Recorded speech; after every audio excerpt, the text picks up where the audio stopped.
রাত 2টো থেকেই ব্লগটা শুরু করলাম, কিছু কিছু জিনিস তোমাদের সাথে শেয়ার করব বলে।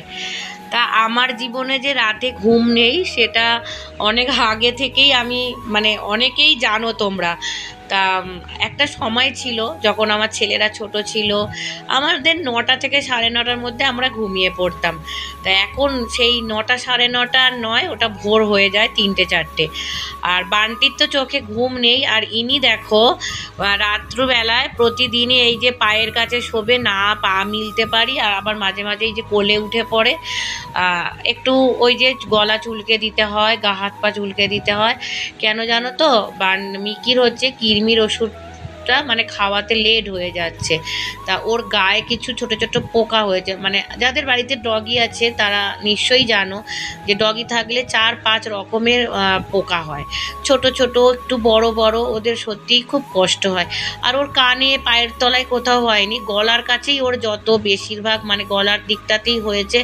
তাও শ্যাম্পু করানো হয়েছে, বেরিয়ে গেছে, তবু থেকে যায় জানো তো, ভিতরে ভিতরে থেকে যায়, ওর কষ্ট হয়। আর এইভাবে রাত্রেবেলায় কিন্তু ওরা, এদিকে তো মিকি আর ওদিকে বান্টি কিছুতেই ঘুমোবে না, সারা রাত ওই ফোন চালিয়ে দেবে। আর যখনই আমি বলি একটু ঘুমা, আমাকে বলবে কি বাবার কাছে দিয়ে আসো, বাবাকে এনে দাও, বাবাকে কেন দিয়ে আসলে, আমাকে কি রাগ দেখায়। আর এই যে দেখো, এই যে টেনে টেনে এরকম বার করছি, আর করে না ওই ছোট ছোট কোনো কৌটো হয়, বাক্স, সোনার যে আংটি টাংটির কৌটোগুলো হয় কানের, তার মধ্যে রেখে দিই, পরে কাগজ জেলে পুড়িয়ে দিই এগুলো। এই পোকাগুলো যদি আমি ফেলে দিই না, এরা মরেই না, এরা আবার কোথাও না কোথাও থেকে চলে আসে। এগুলো বেশি বাইরে থেকে উড়ে উড়ে চলে আসে। তা যখন তোমাদের দাদা ভাই ছিল, রাত্রে ওরকম ঘুমোতো না, তো এরকম দেখতাম মিকির পোকা বাসতো। তা আমি বলতাম যে কি করছো, বলতে এই দেখো না মিকির এই বসে বসে পোকা মারছি। তা এই আমারও এখন ডিউটি হয়েছে। আর বান্টিকে তো কিছুতেই ঘুম পাড়াতে পারি না, সকালবেলা অনেক লেটে ওঠে, কিন্তু আমার তো লেটে উঠলে হবে না, আমার কাজকর্ম আছে, রান্না বান্না আছে।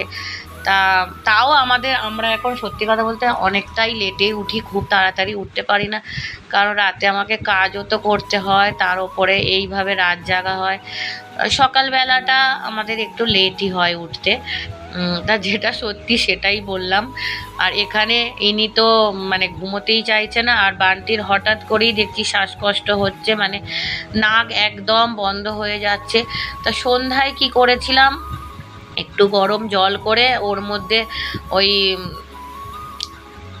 এটা কি বলবো, ওটা আয়োডেক্স টাইপের, ওটার নাম কি বেশ বলে, টাইগার বাম দিয়ে আমি ভাব নিয়েছিলাম, কমেছিল, আবার এখন দেখছি হচ্ছে। আর এখানে দেখো এই যে ডগি ট্রেনিংয়ের ভিডিও দেখছে, ও সারা রাত এইভাবে চালিয়ে দেখো রাত্রি 2টো বাজতে যায়। আর যখনই বলবো ঘুমা ঘুমা, তখন বলবে বাবাকে এনে দাও, বাবার কাছে দিয়ে আসবে, চলো, বাবাকে কেন পাঠিয়ে দিয়েছো কাচের গাড়ি করে, কত ঝগড়া আমার সাথে করে। আর ঠোঁটটা পুরো লাল দগদগ করছিল, ব্যথা ফুলে আছে, আমি একটুখানি বোরোলিং দিয়ে দিলাম, আর ওই টাইগার বাম একটু আঙুলে করে নিয়ে নাকে এখন ভাপ দেওয়াবো। এখন আর গরম জল করতে ভালো লাগছে না এত রাতে। এই ভাপটা নেওয়ার পরে কিন্তু ও অনেকটা পরে ঘুমিয়েছিল, বকা দিতে গজ গজ আমাকে কি গজ গজ করলো, করার পর আমি বললাম ও করুক, তারপরে ও আস্তে আস্তে কিন্তু ঘুমিয়ে পড়েছে। এই যে টাইগার বাম, এর লেভেলটা উঠে গেছে, কিন্তু এটা কিন্তু খুব উপকারী। আমিও নিজে নিই, আমারও তো নাক টাক বন্ধ হয়ে যায়। জ্বরটা বান্টির হয়েছিল প্রথম 2 দিন, কিন্তু জ্বর বেশি হয়েছিল আমার আর বাবুর, প্রচুর জ্বর, মানে আর তারপর আমি দুর্বলও হয়ে গেছি। এখন আমরা সবাই বি কমপ্লেক্স ওষুধ খাচ্ছি, ওআরএক্স খাচ্ছি, তার সাথে হচ্ছে অ্যান্টিবায়োটিক আমি খাই না, কিন্তু বাধ্য আমাকে অ্যান্টিবায়োটিক খেতে হচ্ছে। ওগুলো বাবুই সব এনে দিয়েছিল, বাবু জানে, ওকে হচ্ছে ওর স্যার লিখে পাঠিয়েছিল এই ওষুধ নিয়ে আসতে হোয়াটসঅ্যাপে, বাবু সেই ওষুধ আমাদের কিন্তু এনে দিয়েছিল। আর এখন অনেকটা ভালো আছি, একটু শরীরের দুর্বলতাটা অনেকটা আছে, সকালবেলাটা বেশি বুঝতে পারি, সেটা খাওয়া দাওয়ার জন্য। একদম কিছু খেতে পারছি না, মুখটা পুরো তেতো হয়ে গেছে। আর এই যে ছেলে কিন্তু ঘুমোতেই পাচ্ছে না, অনেক রাত হয়ে গেছে জানো তো, এই যে এইরকমভাবে নিঃশ্বাস নিচ্ছে, আর এরকমভাবে নিঃশ্বাস নিলে ঘুমোতে আমি মা হয়ে ঘুমোতে পারি বলো? তা আমার মা থেকেও মা তো পারবো না, কিন্তু দাদাভাই যখন ছিল তখনও আমি কিভাবে তার সেবা করেছি। দাদাভাইয়ের একটু 19-20 দেখলে আমি কিন্তু সারা রাত জেগে বসে থাকতাম। আর সেই জায়গায় ছেলেরা, হ্যাঁ, বাবুটার দিকে অত খেয়াল করতে পারি না, কারণ বাবু ওই ঘরে শোয়, যত বলি এই ঘরে শো, আমি তো বানটিকে রেখে ওই ঘরেও ওর কাছে যেতে পারি না। না হলে বাবুকেও ওই এই ঘরে মাথায় ম্যাসাজ নিয়ে ও কিন্তু ওই ঘরে চলে যাচ্ছে, মাঝে মাঝেই কোলে শুয়ে বলবে মা মাথাটা টিপে দাও। ওর একটু মাথাটা টিপে দিলেই বাবুর আরাম, ওর মাথা টিপে দিলেই ওর শান্তি, ও গিয়ে ঘুমিয়ে পড়ে, ওষুধ ওষুধ খেয়ে ঘুমিয়ে পড়ে। আর এই যে দেখো ঘুমোতেই পারছে না ছেলে, উঠে যাও বা ছেলেটা বসতো আর বসতেও পারছে না। এই যে এইরকম জ্বরের পর না শরীরটা অনেক দুর্বল হয়ে গেছে। আর হ্যাঁ, আজকের ভিডিওতে আমি একটা হেয়ার টনিকের রেমেডি শেয়ার করব। এর আগে আমি দাদাভাই যখন ছিল অনেক অনেক কিছু রেমেডি তোমাদের সাথে শেয়ার করতাম। তা এখন সময়ের এত অভাবের জন্য কিন্তু কিছুই শেয়ার করতে পারি না, কিন্তু রেমেডিটা শেয়ার করব। রেমেডিটা অনেকটা উপকার হয়েছে, তা সেই জন্যই ভাবলাম আমি যখন ইউজ করব নিজে তোমাদের সাথে একটুখানি শেয়ার করে নেব। তা একটু ভিডিওটায় থাকো, তোমরা অবশ্যই পুরোটা আমি শেয়ার করব। আর জানো তো এখান থেকে অনেকটা ভিডিও আমাকে কেটে বাদ দিতে হয়েছে, কারণ ভিডিও ওই কিছু কিছু জায়গায় ভিডিও পুরো দাঁড়িয়ে যাচ্ছে, ফোন হ্যাং করছে, তো যার জন্য এই যে এই পার্টটা, এটা হচ্ছে পরের দিন সকালে, সকালে নয়, বান্টি এখন রোজই 1:30-2টোয় ঘুম থেকে কিন্তু উঠছে। আর আমার কিন্তু তখনই আমি চা খাচ্ছি, রান্না বান্না তখন আমার হয়েও যাচ্ছে। এবার ও যখন উঠবে, দেখো এটা 1টা বাজতে যায়, ও যখন উঠবে তখনই তো খাবো বলো, নাহলে একা একা ভালো লাগে না। আর বাবু তো সকালে উঠেই কাজে চলে যাচ্ছে। ওই দিনে আরও ভিডিও ছিল জানো তো, ভিডিওটা আমি পুরোটা ডিলিট করেছি, কারণ ভিডিওটা পুরো দাঁড়িয়ে গেছিলো। আর এটা হচ্ছে সোমবারের ভিডিও। সোমবার হচ্ছে ঠাকুর সেবা আমি সেই মতন এখন করি না, ওই মনের ভক্তি দিয়ে বা অনেক দুঃখ কষ্ট বেদনা সব মান অভিমান অভিযোগ সব মিলিয়ে মিশিয়ে একটু হয়ে যায় ভগবান সেবা। যেহেতু প্রতিষ্ঠা করা ভোলানাথ আছেন, গোপাল আছেন, তাই কিন্তু সোমবার দিন আমি বেলপাতা দিয়ে, আর আমার ঘরে ওই ঘি মধু সব ওগুলো আনানোই আছে, সব কিছু দিয়ে সেবা দিয়েছিলাম। আর কলা এনেছিল বাবু আগের দিনে, আমি তুলে রেখেছিলাম ঠাকুরের জন্য, দিতে ভুলে গেছিলাম, আবার পরে কিন্তু ভোগের মধ্যে কলাটা দিলাম, কারণ আমাদের ভোলানাথকে কিন্তু কলা দিতেই হয়, কলা ঘি আতপ চাল, কিন্তু ঘি আতপ চাল আর দিতে পারিনি। আর এটা দেখো বাবু কিন্তু সোমবার গেছিল, ওর গাড়ি ট্রেনিং ছিল, লাইসেন্স করাতে দিয়েছিল, তার 15 দিন না এক মাস পর মনে হয় ওকে একটা ট্রেনিং দিতে হয় সবাইকেই, তা সেটাই ছিল। আর এই জায়গাটায় কিন্তু ওর বাবা সবাইকে সাজেশান দিত দেব মোটরস, তা দেব মোটরসেই ওটা করেছিল, তাই একটুখানি ভিডিও আমাকে করে এনে দিয়েছিল। তা বলিনি, ও নিজে থেকেই বললো মা ভিডিওটা করেছি শেয়ার করো, ঠিক আছে। আর তোমাদের হেয়ার টনিকের কথাটা বললাম, এটা সোমবার রাতেই কিন্তু হেয়ার টনিকটা বানিয়েছিলাম। কারি পাতা সেই তোমাদের দাদাভাই থাকতে কিন্তু এই কারি পাতাটা লাগিয়েছিলাম, মানে গাছটা মরে গেছিলো তাও বেঁচে গেছে। দাদাভাই কারি পাতা না ভীষণ খেতে ভালোবাসতো সব কিছুতে, তা ওই কারি পাতা মেথি 1 চামচ আর কালো জিরে তেজপাতা লবঙ্গ এটা দিয়ে, আর এরকম গ্লাসের 1 গ্লাস জল দিয়ে একটু ফুটিয়ে নিতে হবে।